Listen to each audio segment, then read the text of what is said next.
how important is a studio? It's everything. It's the root base of all beginnings.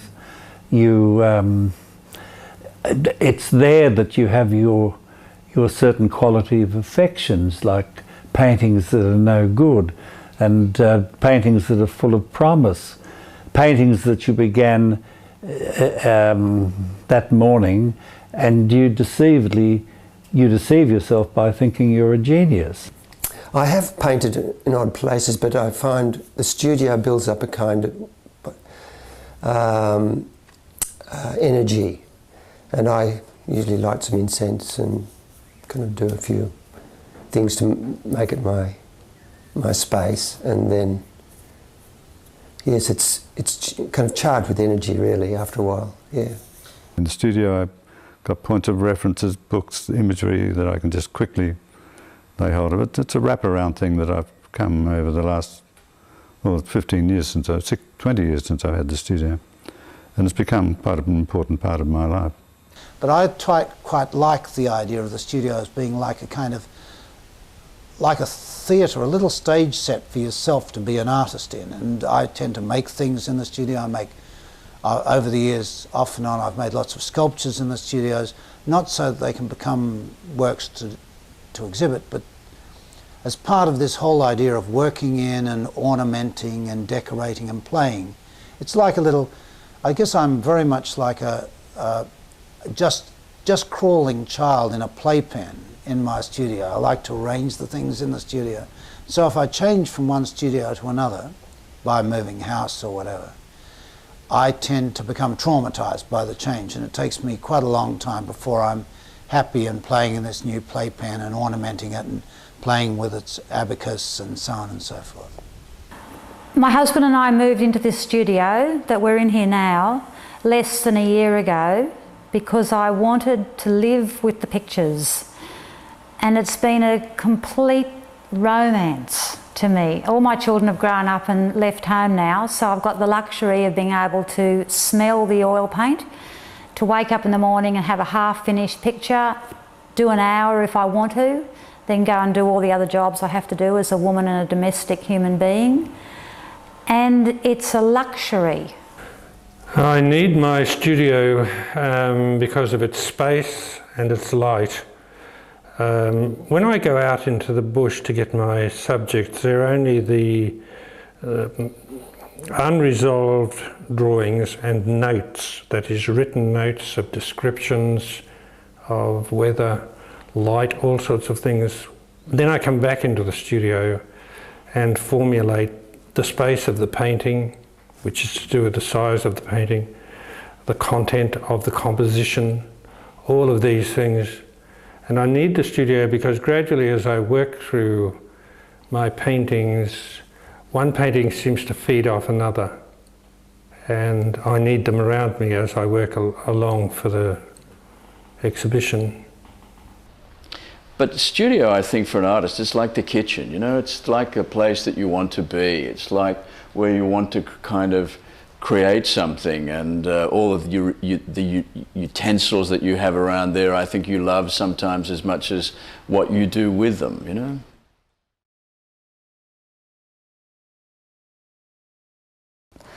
The studio can be a stimulant in its own right, because if I haven't, just say if I haven't painted, if I have a stint where I haven't painted for you know, like a couple of months, if I have a bit of a downtime, and then I walk back into the studio, just the smell of the studio will bring on, like, oh, I feel like I want to get back in there. So if you open the door and you get that whiff of whatever it is, like terps or, you know, it sounds like a bit of a drug, doesn't it? But you get that smell. I don't know if you, when you walk into a studio and you just sort of feel, you know, you can sense this, yeah, just the smell. I think it's just the smell really that gets you going.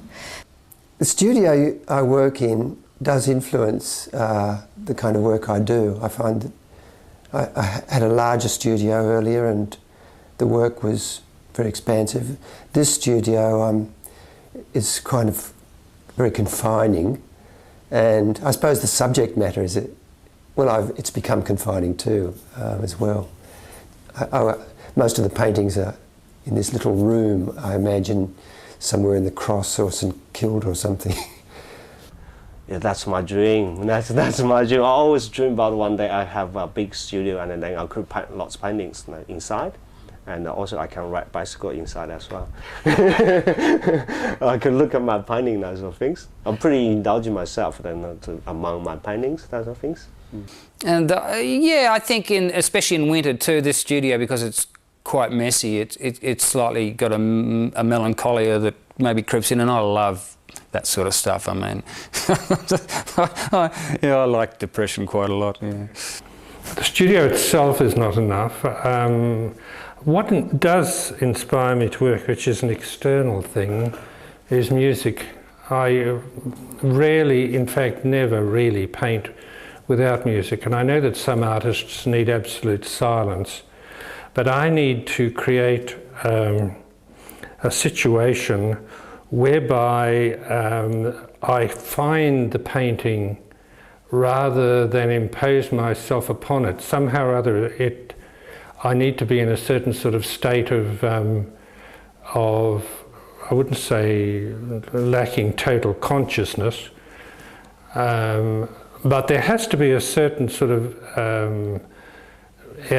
mood or somewhere where you can go with your mind. Painting is not totally an intellectual act, and in fact, in many respects, I'm a little suspicious of work which is totally intellectual.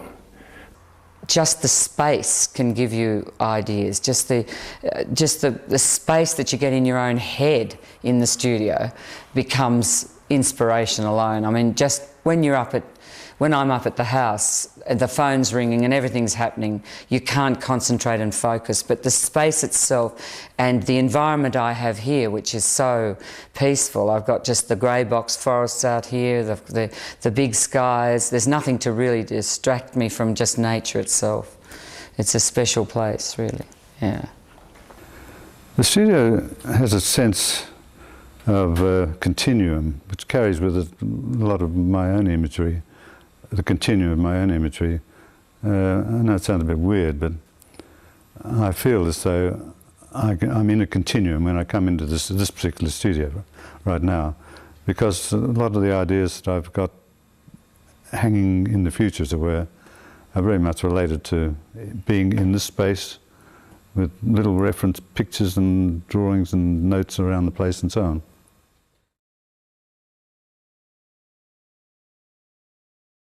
I work every day, and because I live where I work, I find that I'm always in touch with what I'm doing. I think one of the values of living with it is that when things occur to me, I can immediately do something about it. And I'd like always to have unfinished works around, and if possible more than one, because you know, if I draw a blank with a work, I can perhaps switch my attention to another one. Since moving to this studio, which is not where I live, I find that I need to work for very long periods of time. I used to have a studio at home upstairs, and I could start quite late, work for a few hours, go down, put some washing on, go back up again, do a bit more painting. In other words, I could have it mixed in more with my own life, you know, the rest of my life. But here, it's not very far from where I live, it's 25 minutes walk, but it's still a little distance. So I try to arrive by about 9:30, it varies, and work till 6 or 7 at night. Yeah, I certainly don't work 9 to 5, and I don't go to the studio and just set up and work through, because I can't, because I work in such a way that I do get very physically tired, because I, you know, really throw it all around, throw myself around and forget to breathe, forget where I am and all that sort of stuff. You know, forget. See, that's why I don't care about this. I mean, this is such a derelict studio, but it never really matters where I am, because it doesn't mean anything about, you know, the work. It's totally irrelevant to the work, because while I'm actually working, I could be, I don't even know where I am. I work every day, every night. It's definitely the glue that holds my life together. and it's great. It's fantastic when you find the glue. I don't go against that. I go with it, and it suits my purposes because, I figure that there's not a lot of time in a life, and there's a lot to get out. So it's definitely every day and every night. Quite hard to get me away, actually. I tend to start work at about 9 in the morning. I feel comfortable with that. Turn the radio on and start work. Probably try to eat lightly and finish at 4. By 4 I'm spent. There's not much more to be done. And as I get older, of course, fatigue sets in. And so it becomes a bit of a fruitless exercise. So to manage one's time and the amount of energy that one has, I think is absolutely important. But it doesn't get easier. I mean, the thing about painting, of course, is it's that old, well, it's a cliche to a degree, isn't it? The more you know, the less you know. In a funny sort of way, that's very true. It doesn't get easier. I find that painting actually needs, if you give it 7 days a week, it usually needs 9. If you give it 10 hours a day, it usually needs 12. It needs a lot longer than what that's one of the best things about painting is that the more involved you get with it, the longer it takes, the longer it needs. It's curious, and it's again one of the many paradoxes with painting, that when you begin you don't tend to need so much time, though you have nothing. But as you have more material, as you get more involved with the painting, you need longer. I'm a very disciplined worker. I in fact do work every day. I'm fortunate to have a number of studios, so whether I'm working in the big studio in Redfern or the studio in the house or the studio here beside Chinaman's Beach, or like a lot of artists ending up drawing on the dining room table. Yes, I'm a disciplined worker. I start, 8:30, 9 o'clock. I work till 1 o'clock. I take an hour off. Sometimes I sleep then for about 10 minutes, and then I work again, late in the afternoon and sometimes at night. I don't think there are any shortcuts. If you want to be a painter, you have to work. I mostly work alternate days. I leave the studio the second day because I'm exhausted and the fumes become too much. And I also like the painting to leave the painting for a day. So I alternate the days. I tend to work in bursts, When I get involved in a painting, I'll work very long hours and think of it overnight and be raring to go in the morning. And then I'm likely to drop it for a few days and go off doing other things. I tend to be very cautious now about working on pictures late at night, especially with drink, because what happens is that, you go to bed a genius and you wake up an absolute moron, and you have to spend 3 days trying to clean up the poetic mess that you thought was wonderful.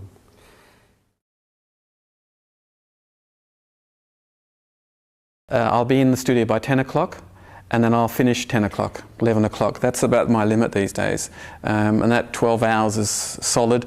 I might have a brief lunch break, but I'm in the studio and I'll just move from one work to another, or I'll concentrate on one work. Basically, that's when I'm working. Absolutely, there's a very strict routine. I don't have any routine whatsoever.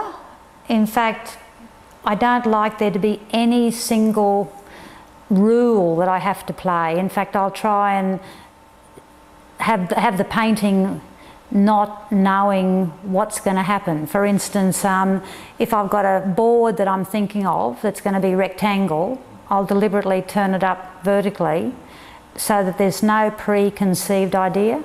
One thing I learnt a long, long time ago is what's in your head is fine, but that's just a key that opens the door. What happens on that board is always a surprise if it's going to be good. So there's no routine at all.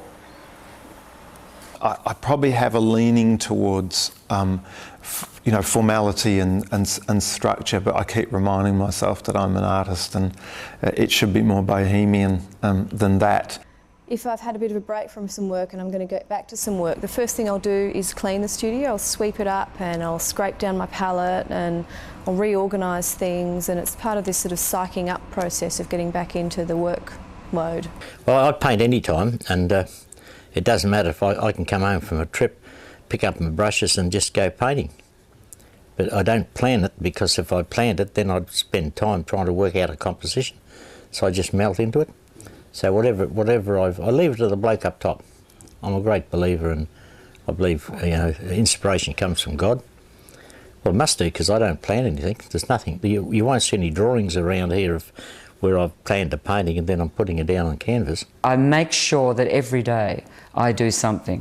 You know, even if I've got a big thing on, I will come back and somehow address something to do with my work, yes. I do quite a lot of sitting around as well. I tend to sit around in the studio and think about things and look at things, or I stick things on top of other things. I'm quite interested in the sort of discoveries you might make if you juxtapose things. So there's a lot of sitting around just playing. Probably more sitting around and playing than there is actually sort of earnest Protestant painting. But there are times during my more intense periods of working when things begin to emerge from the painting that preoccupy me and need my constant attention, when I don't want any distractions. So in those cases I drink my coffee standing very quickly, and I sometimes get into a cab and come to work, because I find that even the waiting around at the station or staring out of the window could distract me from the work. Well, I wake up with high anxiety, enormous fear, and have to take it on again. And every day never seems like the day before. It seems like there's another few more balls to get into the air and to keep them in the air. But mostly I don't rush to the studio at dawn. I have a cup of coffee and have breakfast and wander around the block and buy a newspaper, and then by 11 I'm normally, 10:30, 11 I'm normally in the studio, sometimes 4:30, but mostly I get into the studio and I don't get going. I wander around the studio like a tiger, eyeballing things and hunting about for colours, and eventually once I strike a blow, once I put a piece of colour on, I decide there's some access into the painting, it's all go from then on.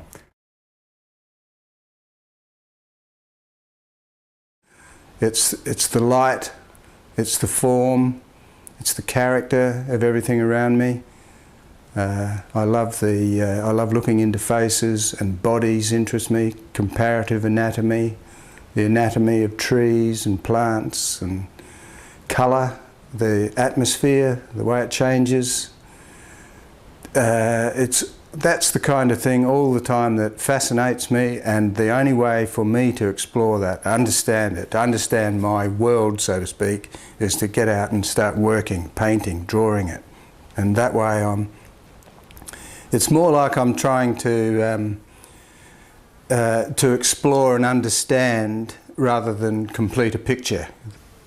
I'm influenced by probably, well, literature, nature, the garden.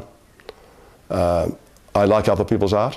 I know some artists that never look at anyone else's art, but I like looking at art. But I think the thing that influences me most is probably music. About 6 or 7 years ago, I had this sort of an epiphanal-like moment. I was walking down Chapel Street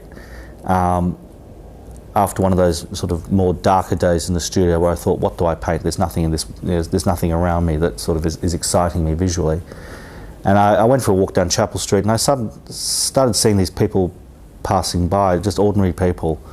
And I suddenly realised how fantastic they looked, and I thought, all I need to do is to get this into my studio and paint this, and that it's all here in my own backyard. And that was quite a sort of a breakthrough moment for me, because I realised that it's so much about how you paint something rather than what you paint. And what I'm saying by that is that you can paint something quite ordinary, quite banal, and make a great picture about it. You know, I'm thinking of like Van Gogh's pair of boots, or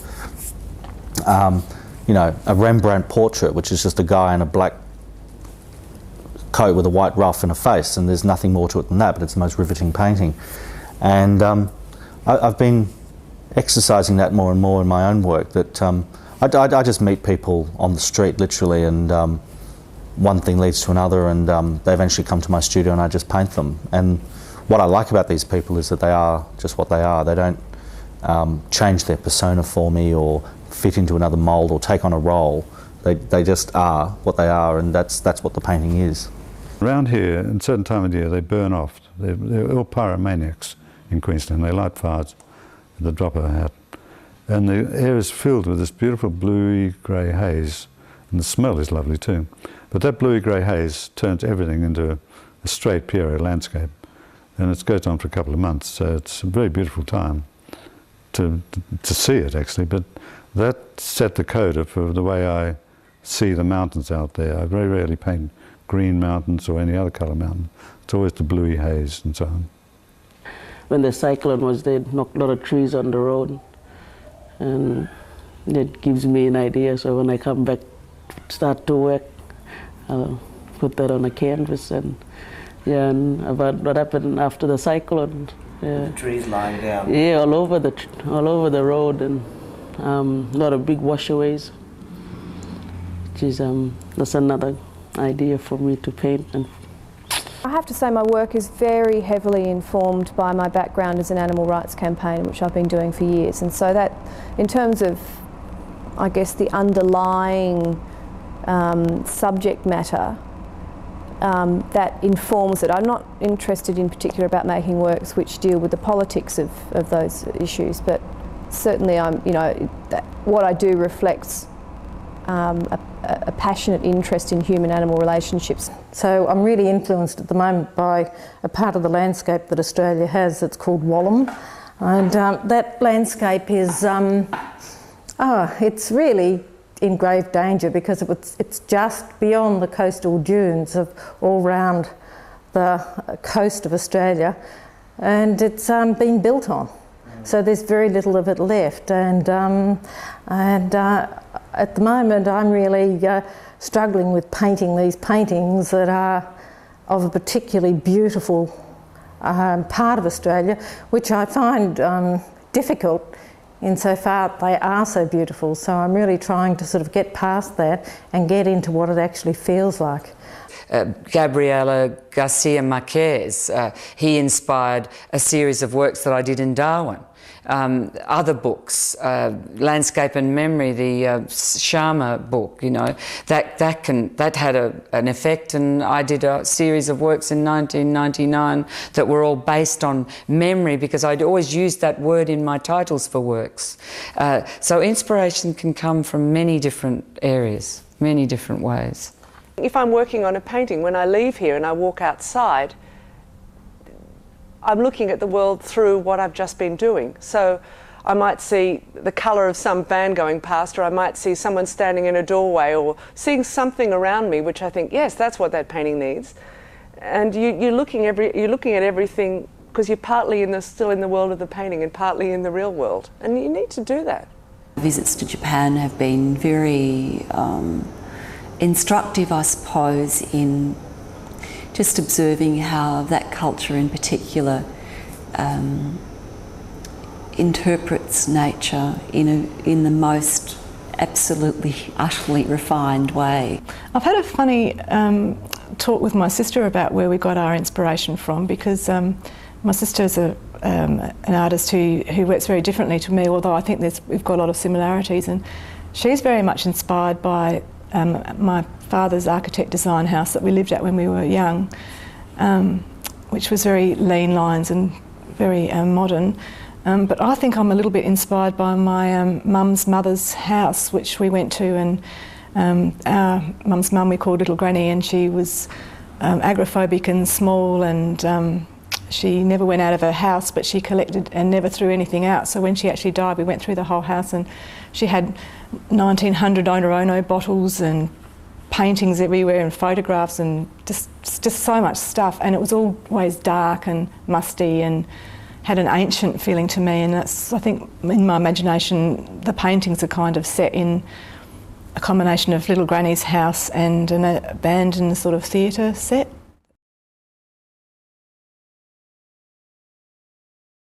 I love the blank canvas.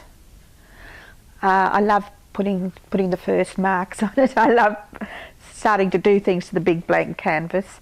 It's when I get to the the sort of the middle stages of the painting that I get in total confusion. But I love beginning, yes. I like the beginning. I'll reach a point where I just have to put paint on canvas to make something happen.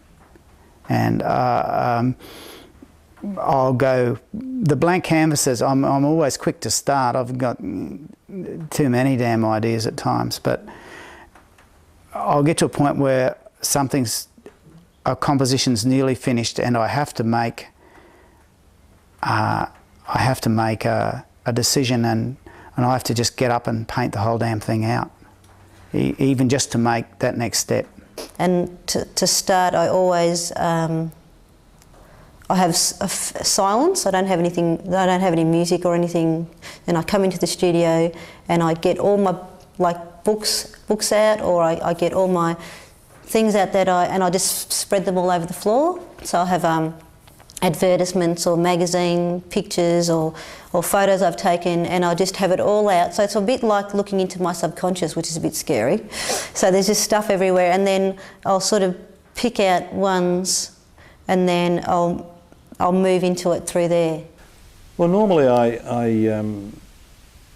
go through a process of painting a picture. I'll start off with scribbles in a sketchbook. I have these large bound books that I call studio books, but I have all my little notes in and sketches and scribbles and whatnot. I even write out descriptions of pictures.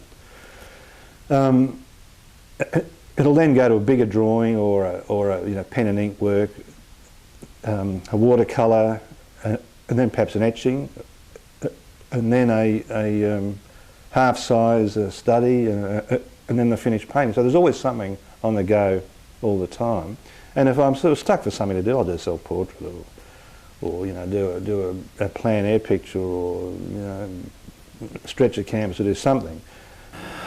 Well, the main thing is to get rid of the white. My teacher, John Passmore,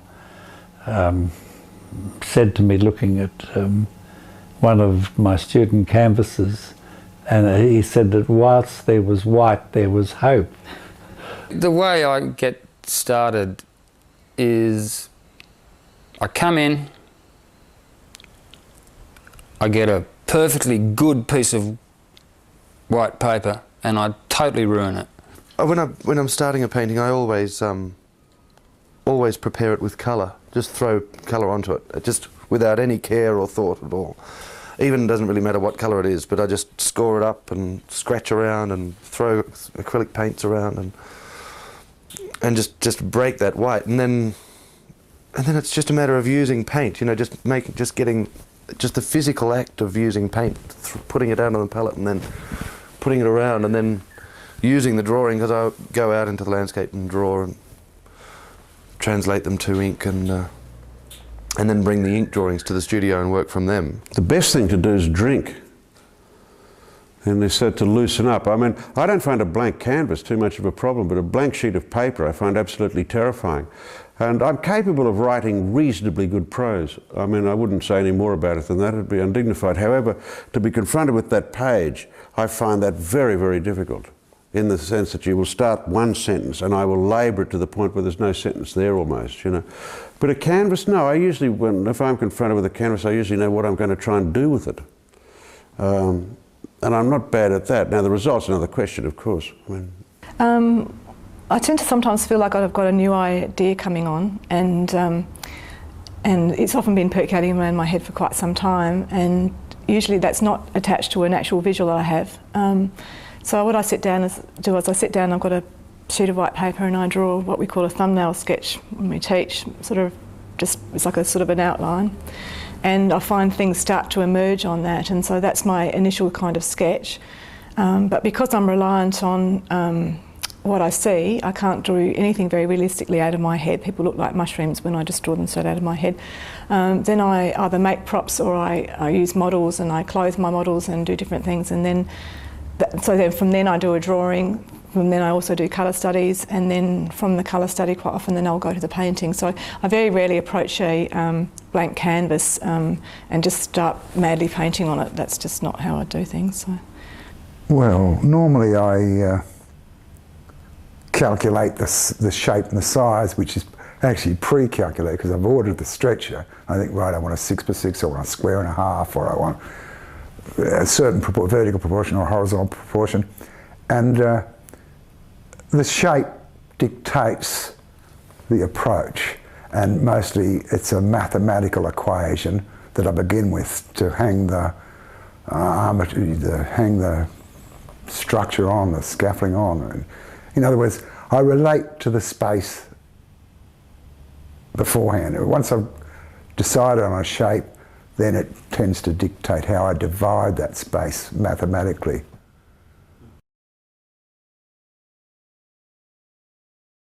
A painting can take from anything from an hour to 5 hours solid, or I can work on the same picture for a year, but I don't often do that. I usually work it fairly quickly. Yeah. I don't have any recipes for how I paint. You can go into a paint shop and see all these beautiful expensive paintbrushes, and I don't buy them anymore because I know that I don't need them. I actually use my hands.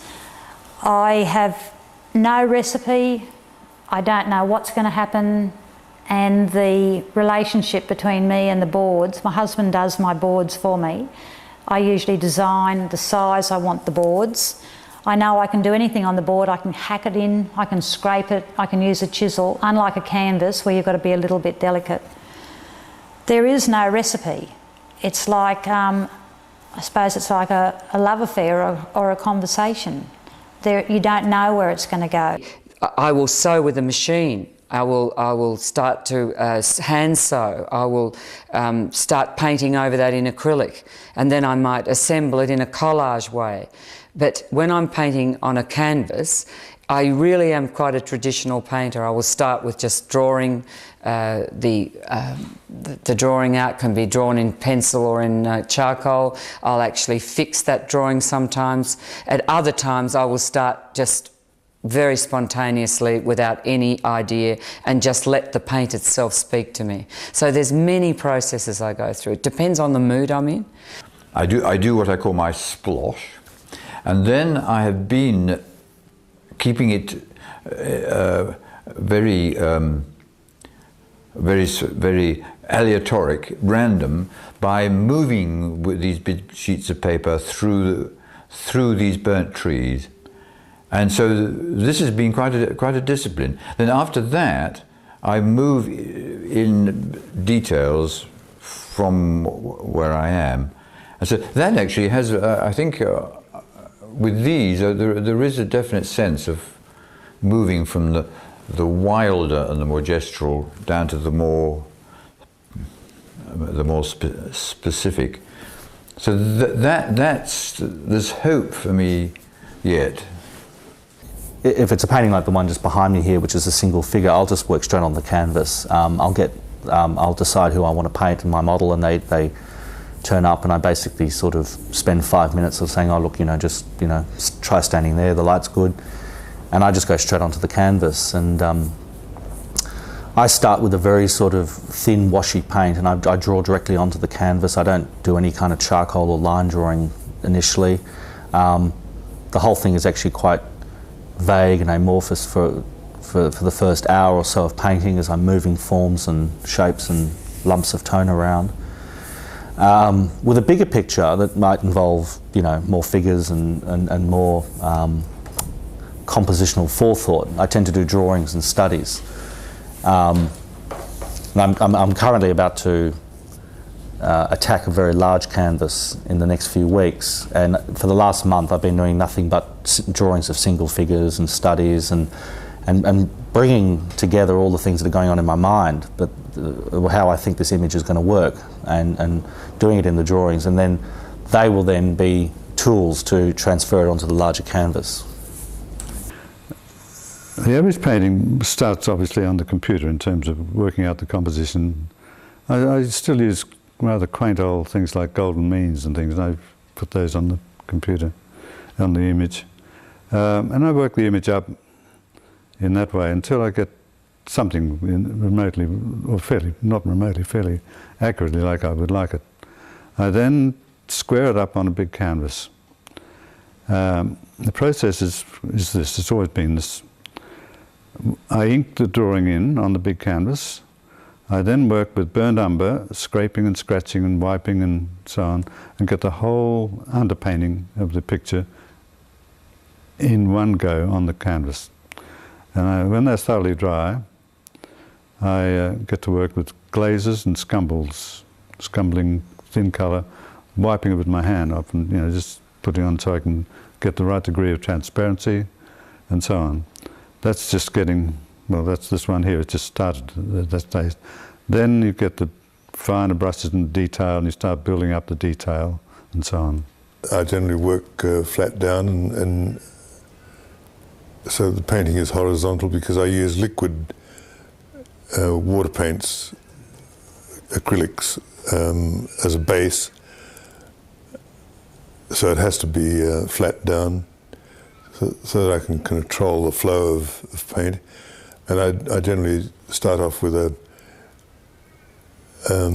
bucket of the colour that I'm using, like yellow ochre or, say, ferric oxide, and mixed with glue, natural pigments, which I gather from my travels. You know, I've got a bucket full of Pilbara sand there, you know, which is a beautiful Indian red colour, and I mix it with some PVA glue or bondcrete, and then that forms a nice sort of quick drying surface that I can then do the details on.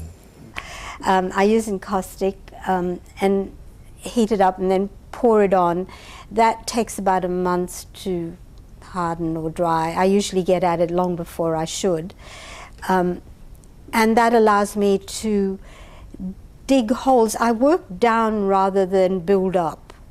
Those holes or the lines are there to hold eventually the pigment. And it's labor intensive, not so much the hole making itself, but until I get to the point where it has a reason to live. And all the experiments and all the mistakes are all on the boards. The history of the work is imbricated within the whole thing. And then once I sort of get going, I'll draw it up, but I always like to find where the centre of the canvas is. Canvas, hardboard, whatever it is. Doesn't matter what you paint on. But I always like to find the centre. Don't ask me why, but I've done this for so long, I don't know why. I almost always want to know where the centre is and mark it, measure it. I set it up so I have a caudal language of zones, horizontal, vertical, well, horizontally laid in a vertical rhythm. And then I let that dry, I don't rush in, and then I begin to think of ascension and descension and looking through, or the tactile quality. At that point, I don't go blank, but somehow my intuition comes forward, and my sense of history and artists, other artists that interest me, other paintings that interest me, come and go as the activity happens. But dominantly, I'm not standing there thinking, this is what I'm doing next. Once I'm in the swim of the painting starts dictating to me how it might unravel, and often you come back the next day or the second day, and it's not what you thought, or it's not where you thought it would be, and you go in again. I start with the model. Models, I'm very fussy about models, and they've got to have personality, they've got to be able to look you straight in the eye, they've got to be able to accept what they're doing, and I'm just not interested in glamour and all of that sort of stuff. That's not interesting at all. You have to have a girl who's capable of, through me, communicating with somebody else who's a viewer, and that's not easy. The actual painting of something is not important. To me, the subject matter is very important, because basically what I'm doing in the painting is something quite selfish, just for me, in a sense. I'm trying to nail my feeling about something before it's lost forever. But in the end, I think the subject is the most interesting thing. The idea is the most interesting thing. Even though sometimes the idea might be the very picturesque nature of something.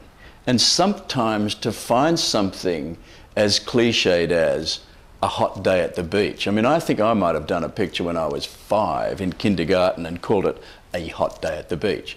Well, I'm still doing pictures called a hot day at the beach. So the idea is still there, but I'm trying to find a much more sophisticated way of doing them. I think the subject's important.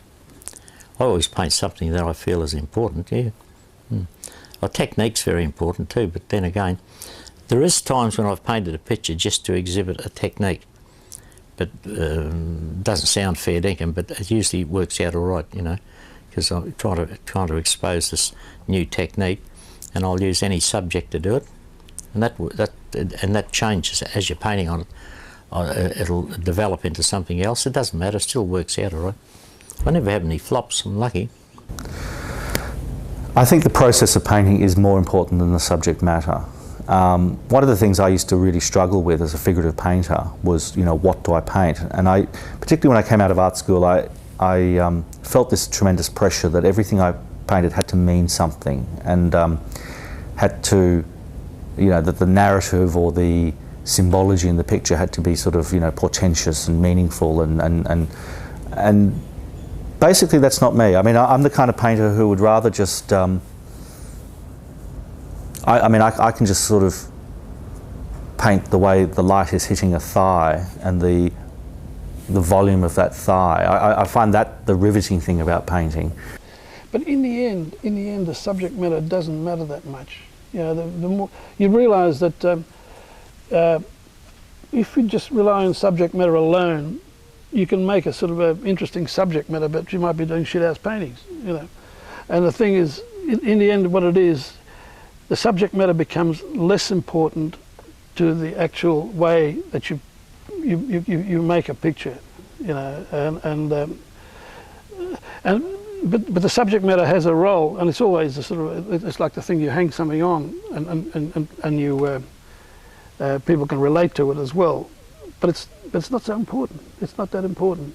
Oh, the process of painting is much more important than subject matter. I mean, of course, you know, you do want to have some kind of conceptual idea.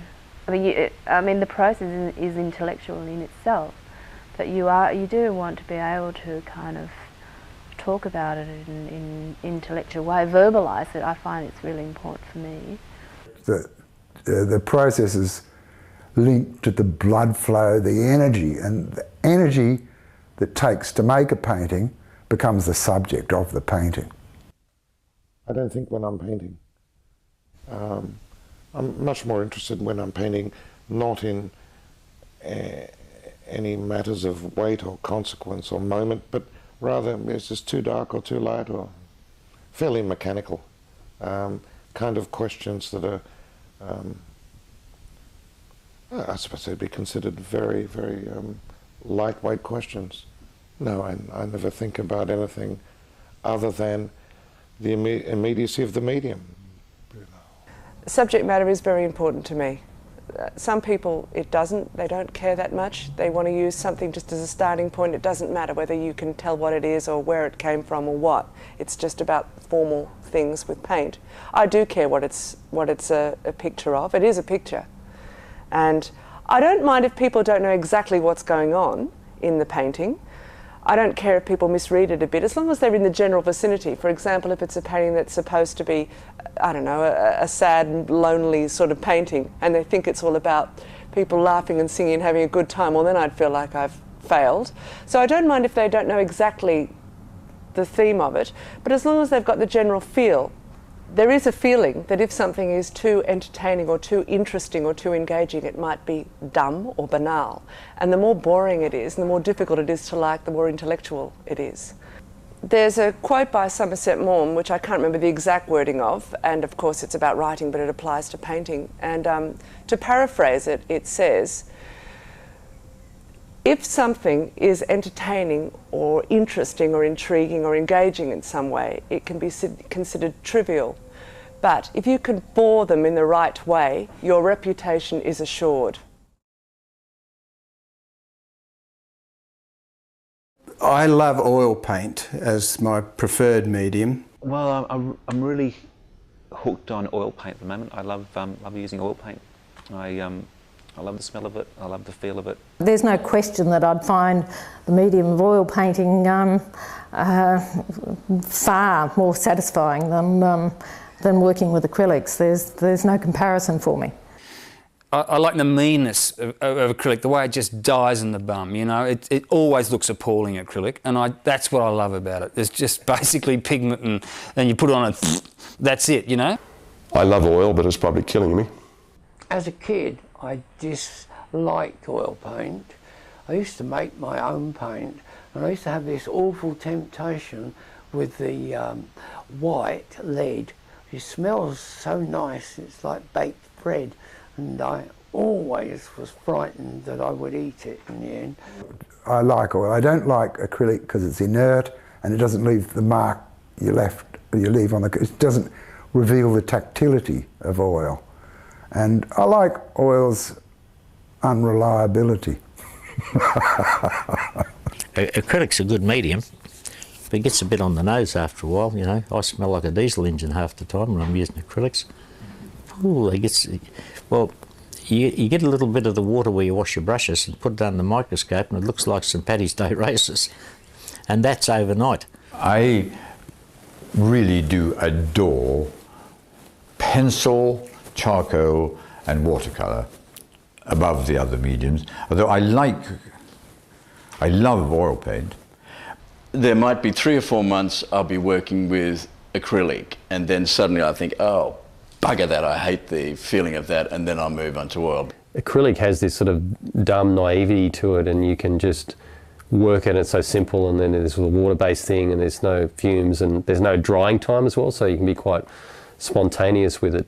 I had ready access to beeswax through my eldest brother who's an apiarist, so it became a natural way of extending paint, particularly in my early years when, you know, money was short and you really had to make one tube of paint go a long way, and beeswax is fantastic. I seem to get spontaneity from the difference of medium, so I haven't really got a favourite. I've got to keep hopping from one lily pad to the other.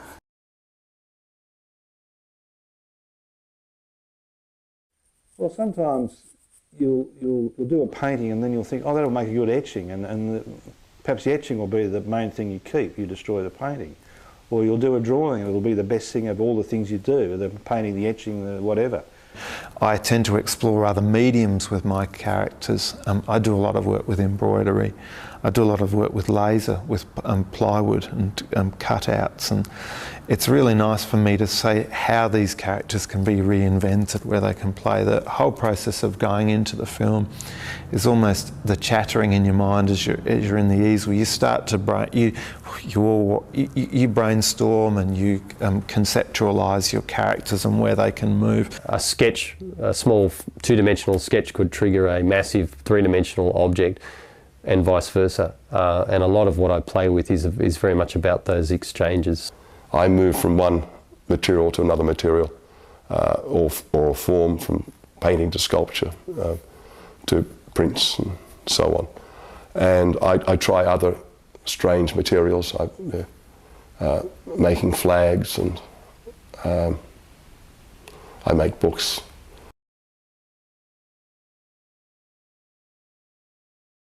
I don't know how artists today work without having a knowledge of drawing. I just think it's the basis for everything. It's where everything begins.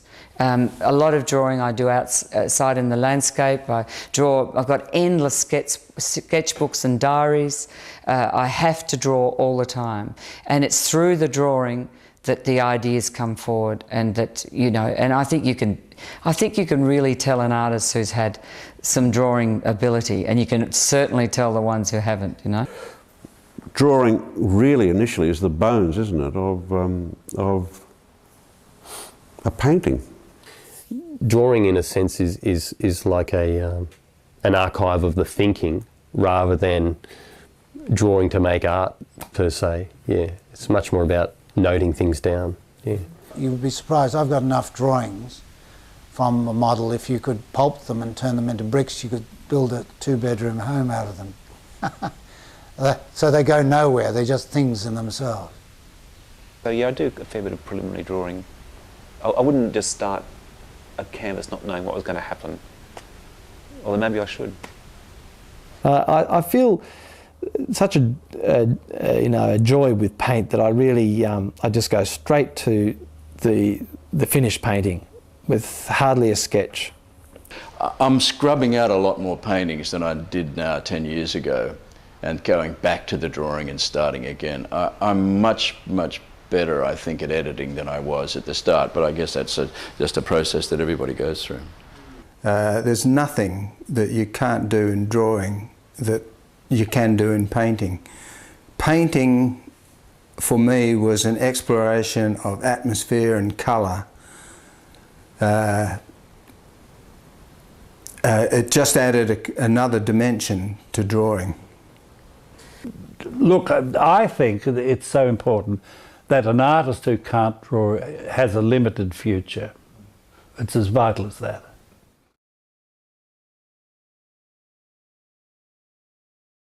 The spontaneous leads to the unexpected, which is what one's always hoping for. Yeah, I'm a pretty spontaneous painter, I think. And if the painting is boring me or not interested in me, then I'll try and eliminate that element as much as I possibly can. And then I'll have it hanging around the studio, and then I think that's the revision part, where I'll just keep on just looking at it, and if it clicks after a while, then that's good. 20 years ago, I was a spontaneous artist, and I used to paint 3 or 4 plein air pictures in the morning. They were quite small, and they were very brushy, expressionist thing. But you know, expressionist art is for young people, and I changed. Without the thinking process coming into it and the analytical process, the hand tends to have a wisdom that the mind can't quite penetrate, if you know what I mean. If you work spontaneously, you'll often find that you've put down things that you weren't conscious of. So spontaneity, it's something that I admire. I think it's fantastic, but I want to take it further. I can't see spontaneity as a daily practice being even achievable, and perhaps that's, you know, one of the sort of the limits. So I like little outbursts and sort of mark making, and there's a process where I'm very spontaneous with the building up. But it's interesting because then I end up painting over most of that. The actual drawing of that face might have taken 2 minutes. But I have done it over and over and over and over and over and over and over, and then I've had to put it aside and abandon it, and then I've had to bring it back a week later and do it over and over. So it usually, it's interesting that quite often what looks like the quickest and most spontaneous bit is actually the most difficult bit, because it has to be so right. So it's a combination of both. There's the spontaneity is there to begin with, but then it is later controlled by, I suppose, an aesthetic sense.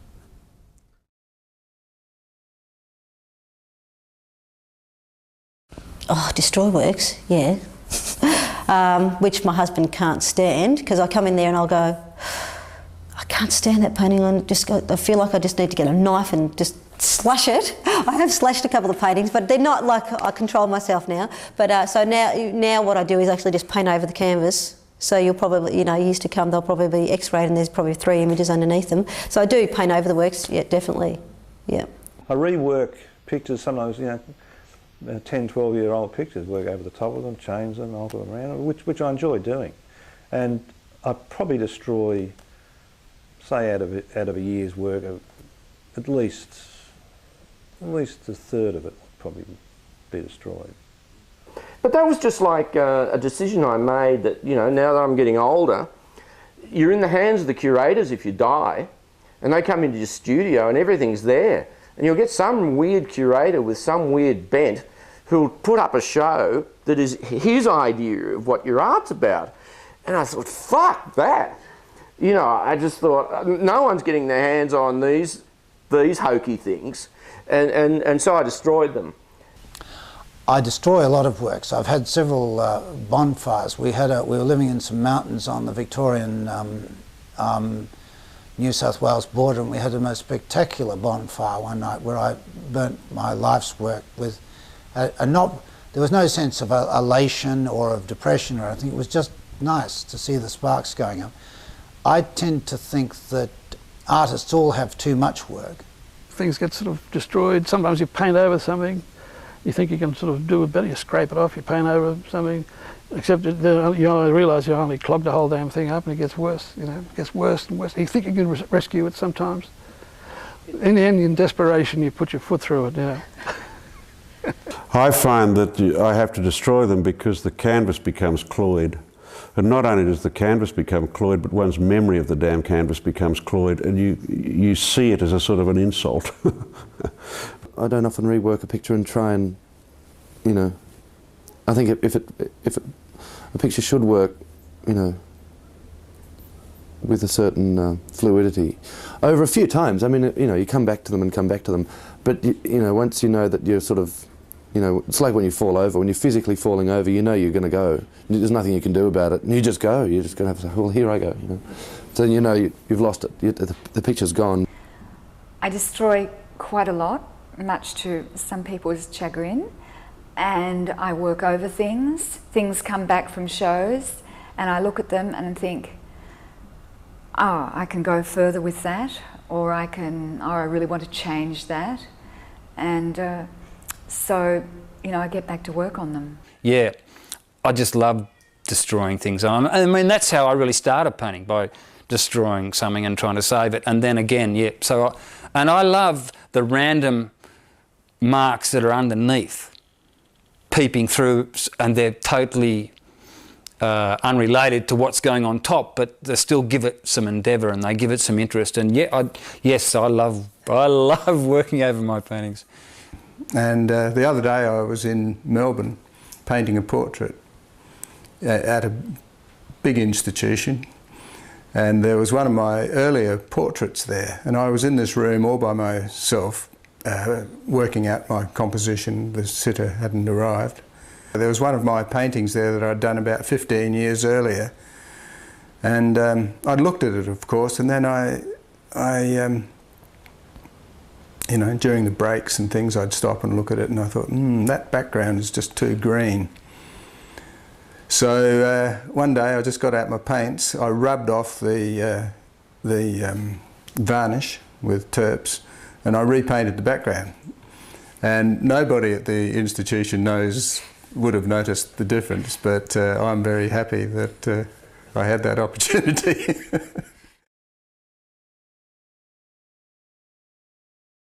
No, I think I've always worked in series. I followed something through to as far as I can push it.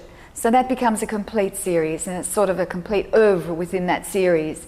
And but simultaneous to that, I'll be working on another series, pushing that to, so it's not just one thing at a time. I've always painted in a series, although probably less so now than I used to.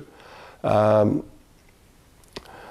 often now paint paintings from a series that was started or finished 6 years ago, and I'll paint another painting of that moment. People, when they start to paint, or if they're not used to the idea of, you know, how artists work, often think, why are there so many things of this thing? Isn't it be boring to churn these things out? And I mean, if it is boring to churn them out, you shouldn't. You should stop. But it does work naturally. It does. You try this thing, it didn't quite work, or you think, hey, maybe I should do it this way, or maybe I should try it in these colours, or maybe I should distort it in this way, or do something else to it. And they do grow out of each other. And then there's a point, which again you can't predict, where it feels as though you've done it all and you have to stop.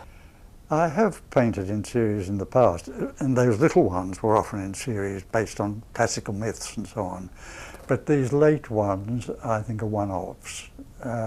Occasionally, a motive will recur. For instance, that Bocquin's painting of the Island of the Dead struck some sort of chord in me, and it appeared in altered forms in, I think, 2 or 3 of my paintings. I'm working on a series of works called Nature Speaks, which are 16 panels. And I started them, when I started them I didn't think of it as a series, but it's evolved into a series now where I'm trying to do 100. I've done about 85, 86 of them.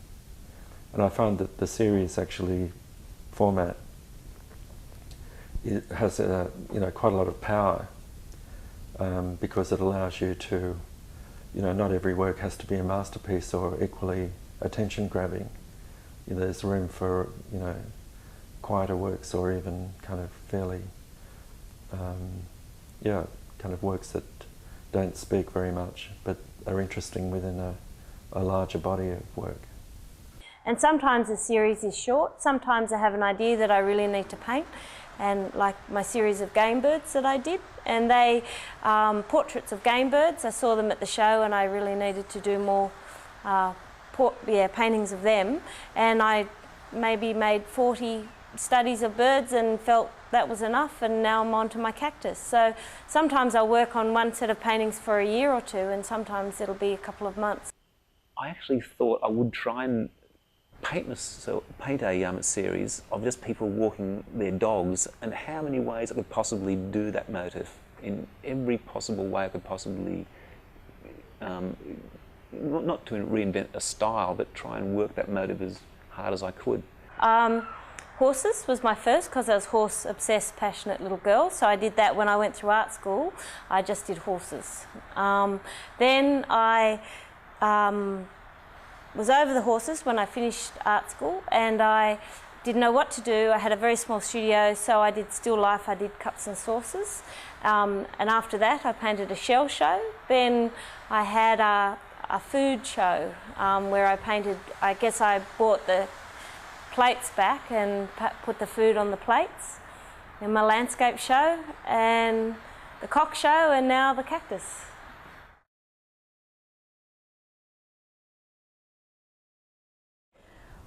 I am working a lot on commissions now, and contrary to how people view commissions, they think that it freezes up the artist.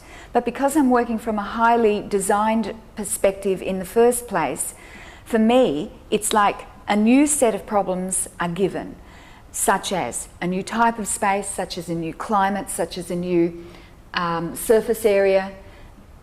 When I say surface area, I mean textural surface area. Those unexpected things that come from a particular commission force you to think in a different way. I've been asked many times if I would do a commission for a portrait, and I've always said no. I never take on commissions. I never paint a commission for a landscape either, because I want to just have my own freedom. It's the only thing that I have which is mine. This isn't a business. It is my life that exists outside of other people, and therefore I can't relate to what they want, what their needs are. If they pass by a painting and they like it, they like it. If they don't, they don't. But I won't do anything for anyone else. I love commissions. Mainly because they break me of my tendency to overwork and keep working on things and never finish. With a commission, because of the buyer's imperative, you've got to finish, and often in a relatively short time. So I love that discipline. I hate commissions. I can't do them. I can't do a portrait commission. I've got about 3 portrait commissions that are 10 years behind time. People are still waiting for them. I can only do things when I want to do them. I mean, I can do a portrait if I'm, feel like it after a few bottles of wine, and sometimes they work, but no, I can't do them. I do quite like commissions because they change my space, they change my ideas and things. It's a bit hard because they've got an idea about it, but I do I do a lead-up painting to it. I'd have to, if I was doing a self-portrait in front of their Monaro, then I'd have to paint Monaros for a while. I'd have to get in the Monaro mode, but it would be a challenge, and I would enjoy that, just as a spur. Portraiture, yes, I take commissions because I sometimes end up going where I don't want to go, and to me it's a discipline and it's a structure and it's something that I'm trying to learn, and I figure that if I only do ones that I really want to do, I'm not going out of my comfort zone. There's always a fatal mistake with a commission that you try and put too much in to sort of, I suppose in the back of your mind you're trying to sort of get the essence of a place, and so often, as I said, you don't murder your darlings enough because you're trying to think, oh, well, I've got to include this and that, and so sometimes you can tell pictures that are commissions. They have they can have a kind of self-consciousness that other pictures don't necessarily have. So I'm not desperate to do them, let's put it that way, but they have sometimes got me into situations that otherwise wouldn't have done. When the Rugby World Cup was out here, I did some designs for the Rugby World Cup. And it was a charitable exercise, but then I did the poster for the World Cup, which obviously had World Cup, and it had a picture of Sydney. I mean, that's what it needed to say. Here is the World Cup and here is Sydney as a painterly form. It's a big poster. Well, I sold the original for that for about $40,000. And there were a lot of very wealthy English people out at this time. And an Englishman, when he found out the original had been sold, asked me whether I would do another one. And I said, well, I can't do another one, exactly the same, but I'll do it in a different proportion and a different size. And I'll do it. And he agreed to pay me pretty much the same amount of money. In fact, agreed to pay me more money on the condition that I put something on the painting that he really wanted. And I wasn't so sure about that because I don't want to be told what to do. And I said, well, what do you want on this painting? He said, I want the score underneath. England 22, Australia 17, England world champions. I said, of course I'll do that for you. It's only like the Sistine Chapel. The guy said, you want to write a little bit on the bottom? Exactly, yeah.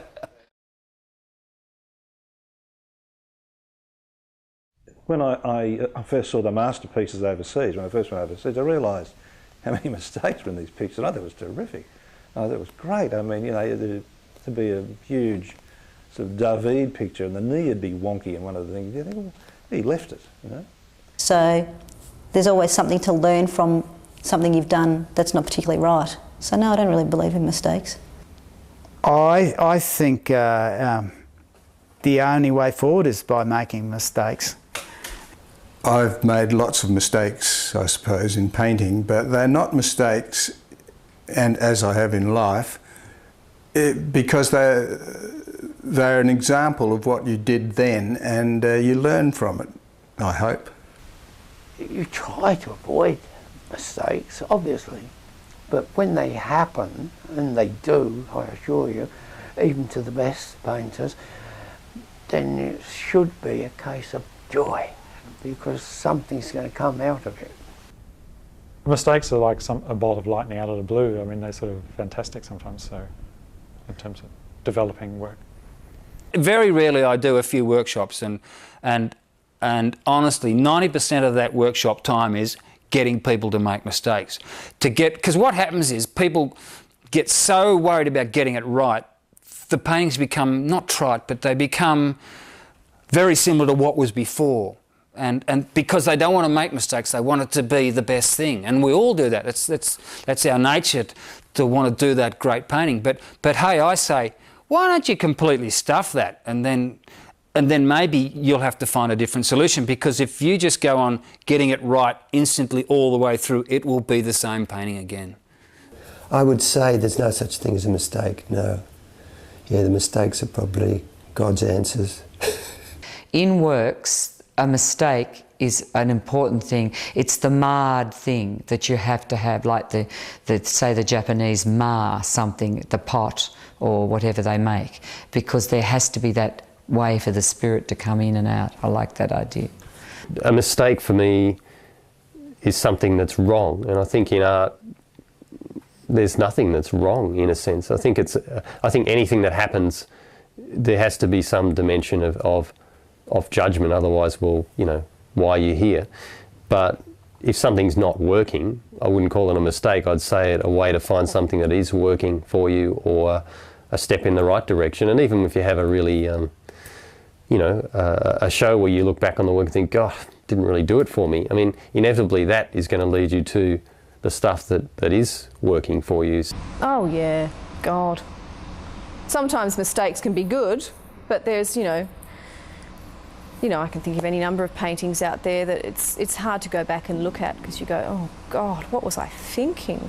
You know, you look at things, you go, that was really either, you know, just an element of it where you think that was a really unresolved, not very good bit of painting there, or a whole work where you think, no, maybe that one shouldn't have seen the light of day. But you've got to live with those mistakes. I think, I mean, we're all human. I'd find me an artist somewhere that's never made a mistake. Maybe someone just better recognising them earlier than I am. My carbon painting things that I'm doing at the moment, which involve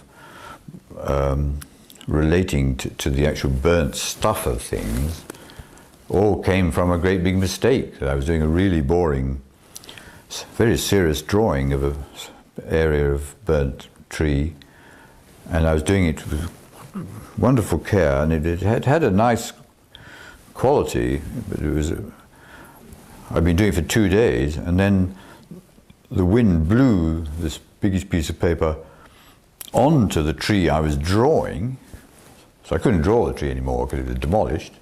But when I picked up the drawing, it had these fascinating marks on it, and so that was and that led me to do a whole lot of drawings that reuse mistakes. So now quite a lot of my paintings are 3/4 huge mistake. I think the biggest mistake as an artist is letting your work go out of the studio too quickly. There you go. I think it's repeated time and time again, and I'm guilty of it all the time. And in fact, the other day I had a painting up at museum, up at New England Regional Art Museum in a show, and I saw it and I went, oh. And I couldn't wait to get it back, and I reworked it. I'll show it to you later, and it's a much better painting. The biggest mistake I've ever made is trying to paint pictures which I think are going to impress an audience, and they've invariably been the worst pictures I've ever painted. Yeah, the biggest mistake you can make is to ignore your own instincts and to force yourself into a painting situation that's not you. The mistakes can be fantastic. Like one of my paintings, I'd finished it, and then I suddenly looked at it and went, oh, some white, little white speckles, little spots had come all over the black area, and then I thought, that is perfect. It's exactly, I couldn't have thought of that. That is exactly what it should have been. So, like, what was the question? As a matter of fact, sometimes a mistake would be what holds the painting together, would be the surprising element in the work that moves the painting forward and shows you, throws you on a route that you haven't been on before, and that could be full of possibilities, and it's exciting. So I wouldn't like to see a painting without mistakes. Well, I think paintings are made completely of mistakes. It's all a mistake. Owing to its organic fluidity, that it's unpredictable and not very reliable. That's why one keeps doing it.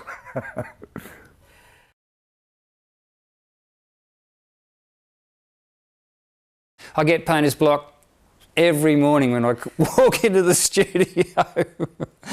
So it's constant, so it doesn't worry me. There's, you know, I think painter's block's really important. I mean, I'd hate to have to think I've creating works that will change the world every second of the day. I mean, every now and again, I sometimes end up somewhere a little bit exciting for me. I mean, I'm generally not unpleased, but you know, if I was pleased about what I did, I probably wouldn't do another one.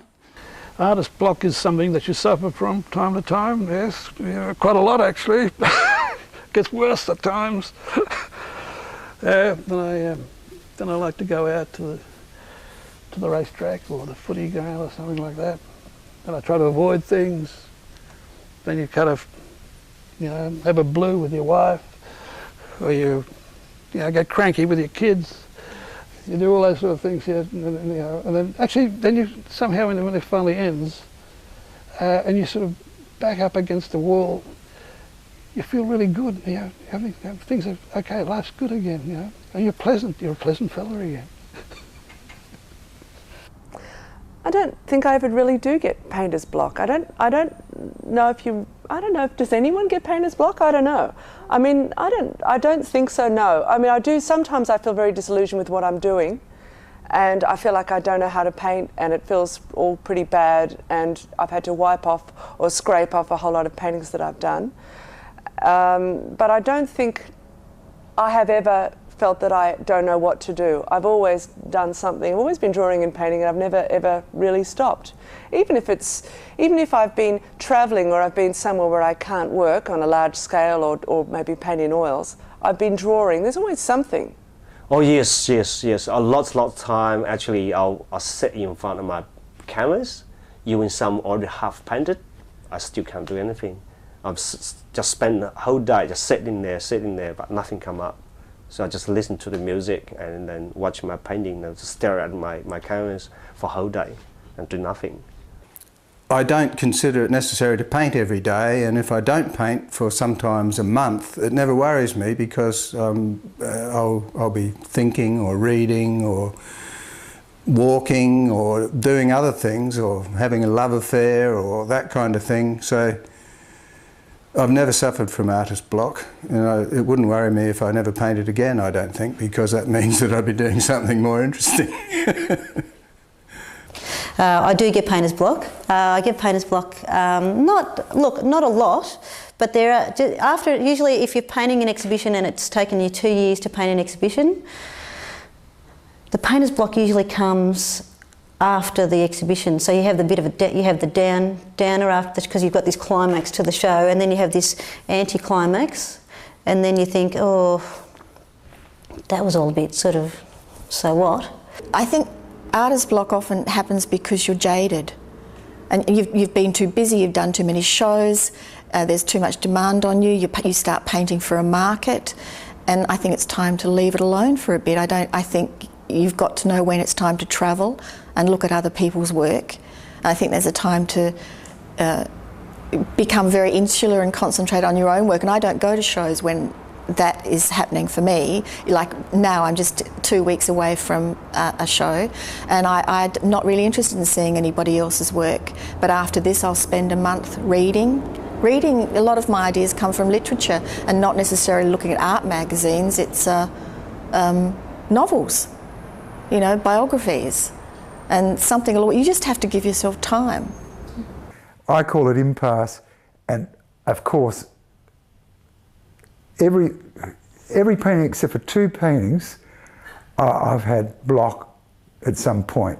Like, of course, you get excited and you go too far with an area and you have to pull back, and of course but the harder I work and the more often I work, the less I get painter's block. But if I start to get to self-satisfied with my work, painter's block comes in. Yeah, sometimes you can, to get painter's block, rid of painter's block, you just go out and have a party, you know, go and we have these really good nights in town with friends who, Iggy plays guitar and I've got a friend who plays cello and other friends who sing, so we have these good nights where you go out and stay up sometimes till 3 or 4 in the morning trying to just, that's good for painter's block because you sort of come through the other end feeling, you know, sometimes a bit shattered, but you sort of, it seems to clear away the cobwebs, that sort of thing. I get painter's block and I just don't know what to do. And I go to the post office and walk around the streets and clean brushes and sweep the floor and make a nuisance of myself until I finally have to do something. And you know, stop being self-indulgent. I'm a great procrastinator, so I can put off. But when I'm in, you know, if I start, I know I'll be okay. I just have to start. But sometimes that block of, because it's, yeah, it's demanding to keep the excitement going. It's demanding, yes. Sometimes, to be perfectly honest, you actually you just get a bit tired of being in the studio. I mean, I had an episode of this recently and I just thought, oh, I think I need to be out of the studio for a little while and perhaps do something in the garden or just, you know, get in the car and go for a long drive or look, you know, because the studio is right in the middle of the city now, so just look at sky or, you know, be in a position where you can do that. Yes, I've had painter's block numerous occasions. I came back from a residency down in Hill End and I'd worked for quite a long time down there and worked using watercolours, and my whole idea was that I'd translate that information back into paintings back in the studio.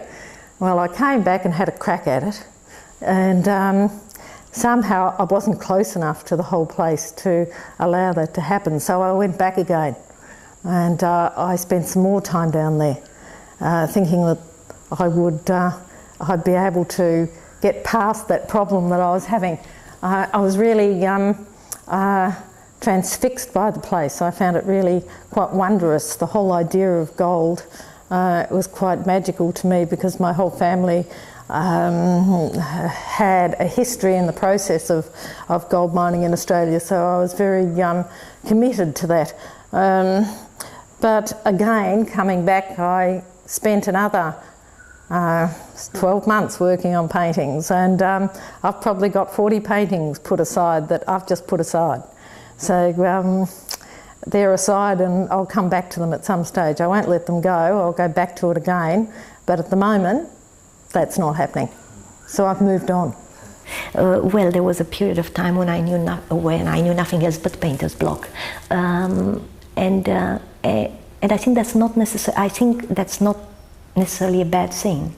I think painting is not a linear process. You don't begin here and know all your stages and end up there. I mean, what would be the point of that? There'd be no experience in it.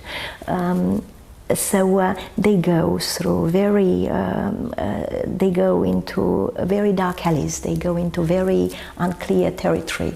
And again, just to mention that risk of failure being there, it's important that the work goes through that to arrive at what it is at the end, not to experience things with it. I mean, sometimes you can come up with a painting that looks good, it looks like a painting, but you would scrape it off if you've not yet experienced enough with it.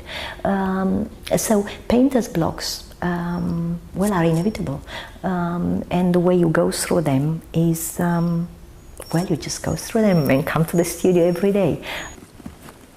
I've never suffered from any kind of painter's block, which I think may be to do with the fact that I follow my bliss, and that I've got lots of funny ways of doing things, so that I've always got about 5 things. It's a bit like I used to milk cows for a living for a short time, and the cows would be all 30 cows are waiting out there in the paddock to be milked.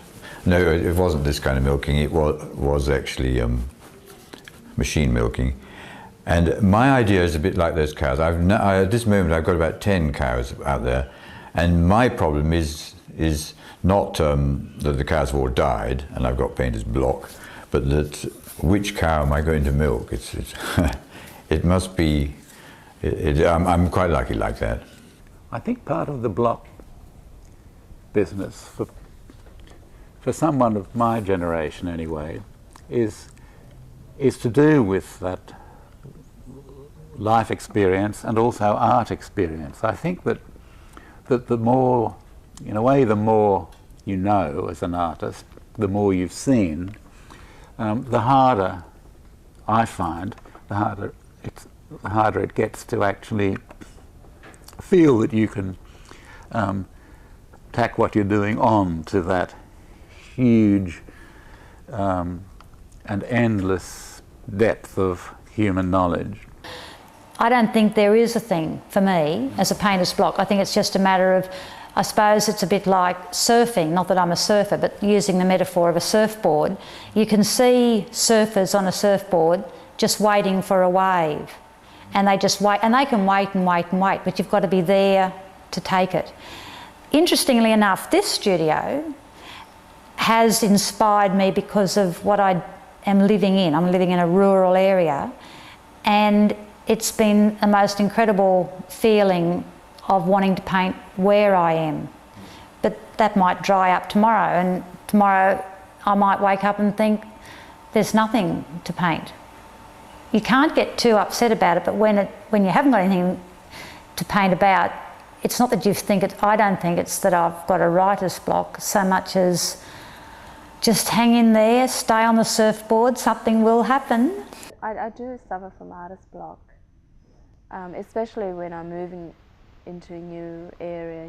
I suffered from an artist block when I first moved to this space, and you always feel like you always feel like a child trying to walk again every time you do work for a show, and then it's all gone. I mean, my work just goes out of my hand as soon as I do it, and I don't see it again.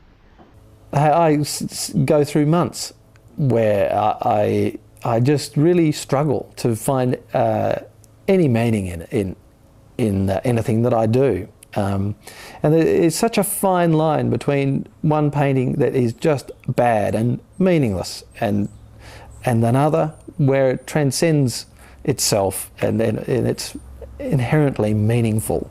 And that's the sort of cusp that that you have to ride out. Well, I think what happens sometimes is that a particular line of development, I start to get bored with it, and it starts to seem too repetitive. So I'm always looking for, at the back of my mind, I'm always thinking of where I'm going to go to next. But it might take quite a long time before I kind of implement any of those ideas. Like it might take 3 or 4 years or longer.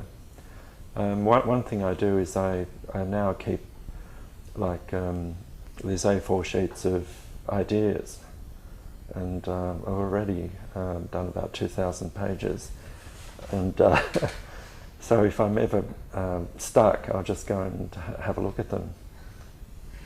Yes, I get the artist block, but I have ways of getting out of it. I have ways of working myself through.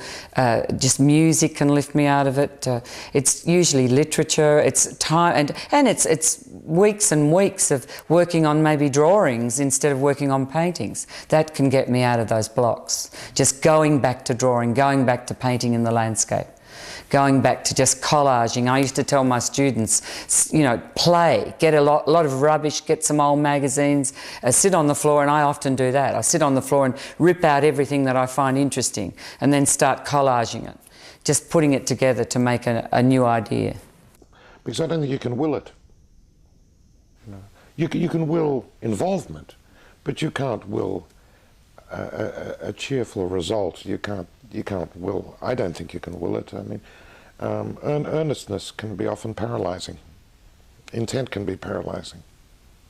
I'm sure there are explanations. I mean, if we were wired up with electrodes to see which bit of the brain is most active on those good days, and I think that you would find that the bad days, those parts of the brain are just not active. And I think it's all to do with the temporal lobe, so I understand from limited knowledge. I just don't believe that any good art is not self-critical. I don't believe that any good art is not intelligent, for instance. I think that the process of making art is very, very, very, very difficult, and unless you bring that life experience to it, then there's nothing there. As far as having a time of not painting, which could be called painter's block, I suppose, the only time that I have is when I'm a little like a chained elephant. When a show is complete, the paintings have filled my studio and I'm waiting to start again. That is, as soon as the paintings go, I'm off to the bush again and looking for new subject matter. So I never sit around waiting for something to happen. I always go out and look for something. Yeah, well, I mean, I suffer from cliché. And of course I suffer from artist block. I mean, but whether you're talking about, is that a good thing or a bad thing? You see, I think sometimes that, and I believe that sort of fatigue is a drug. And quite often what's referred to as artist block, or it could be businessman's block. I mean, what it is, it's an inability to think creatively with pleasure. And so you run out of it, you run out of steam. Mostly it's got to do with fatigue. I mean, as Harry Truman said, gone fishing. Sometimes the best thing you can do is that, in my opinion. Leave it. Leave it. I mean, if the mind is a muscle, leave that part of it alone. Go and play.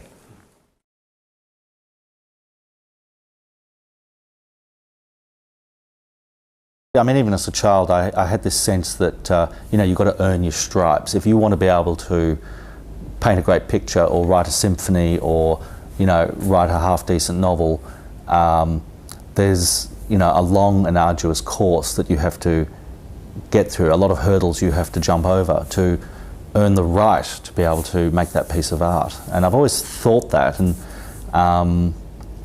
that might be a result of growing up in an artistic household in the 70s where I saw lots of artists doing what they did, and saw a lot of artists being very relaxed and drinking more bottles of red wine than they were actually spending time in the studio, and there was this sort of sense of like, just let it sort of all hang out and let it happen. And I've always sort of reviled against that a bit. You know, as I said, even as a child I used to think that's just lazy, that's slack, you know, that this art's a serious business and it requires, you know, serious work, and that of course has affected the way I approach my painting now. When I left school and decided I wanted to be a painter, so to speak, I did look at the art schools back in the early 60s, and I assumed that somehow I'd find a place there, and but already at the age of 17 I knew exactly what I wanted to do. It wasn't exactly, but I wanted to paint life around me, nature. I wanted to study it, I wanted to represent it in black and white or in paint. And I was profoundly disappointed. The art schools were doing nothing that interested me, with a few exceptions. I did join a life class because I'd never even painted from the nude before. But I soon realised by the time I was 17 or 18 that the way to go was to study myself. I knew that by staying home one night, I was working during the day, I could learn more than the art school could teach me in years by looking at books, by studying anatomy, by studying light, physics of light, it fascinated me, studying form, perspective. I'd spend hours working through all those aspects of representational art, which to me wasn't even art, it was more about studying nature, studying my visual world. And that's what has stood me in good stead ever since, and I continue that process now. And when kids come to me and ask about art school and stuff, I try to get them to take control of their own education rather than go to the schools.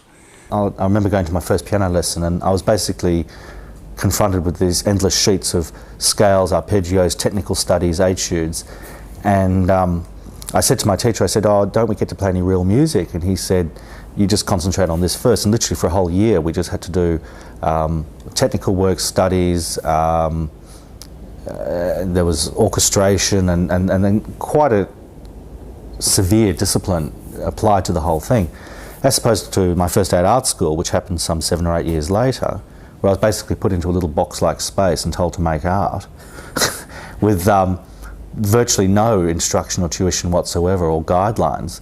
It was such a stark contrast, but I've always been very grateful that I did the music course first, and that helped, that informed the way that I was going to approach my painting. What I'm really dealing with is actually painting that journey from realisation of dispossession right back to basically the garden. I'm reinvestigating, you know, my role in the ethnosphere, which is basically what country I was told about in oral history, and getting back there. But while I'm doing it, I'm trying to paint the people, the places and the feelings as it's happening. When people say, well, look, some of your work is very popular, I always take it as a compliment. I would say, well, thank you very much. And if some people would say, but, isn't it a bit decorative? Well, yes, it certainly is, and some of it sets out to be that.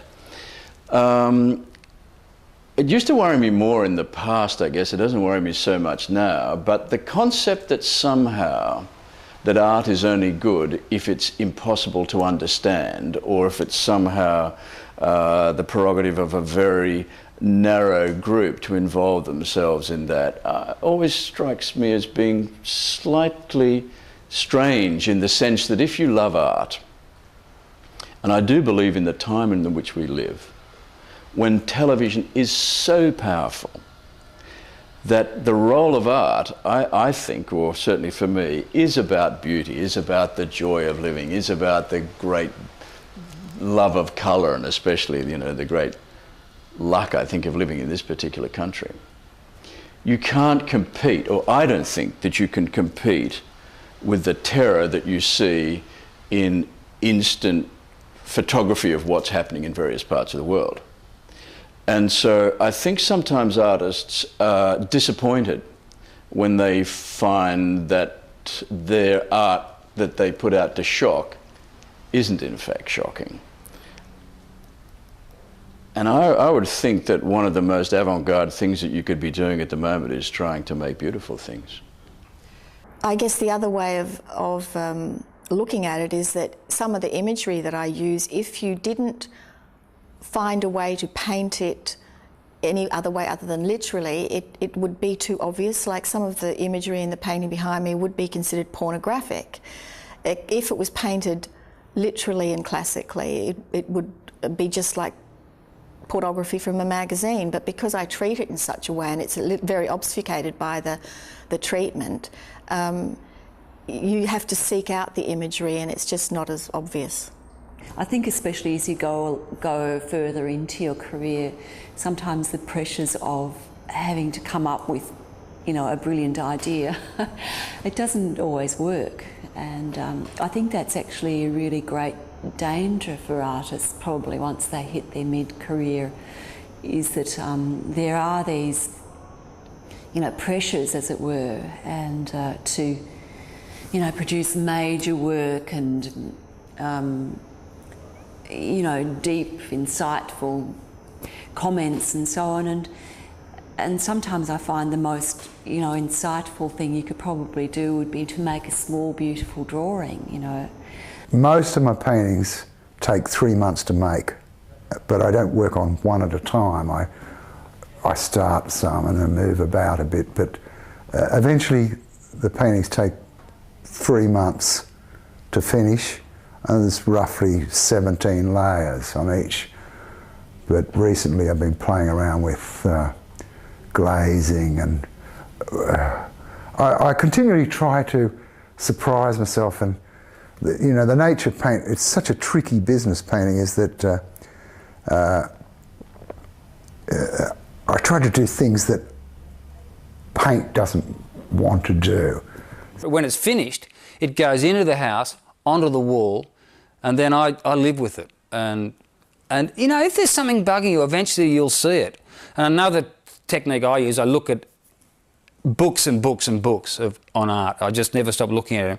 And then I just glance up. And sometimes when I'm just looking up, I'll just see what is it that's really annoying me.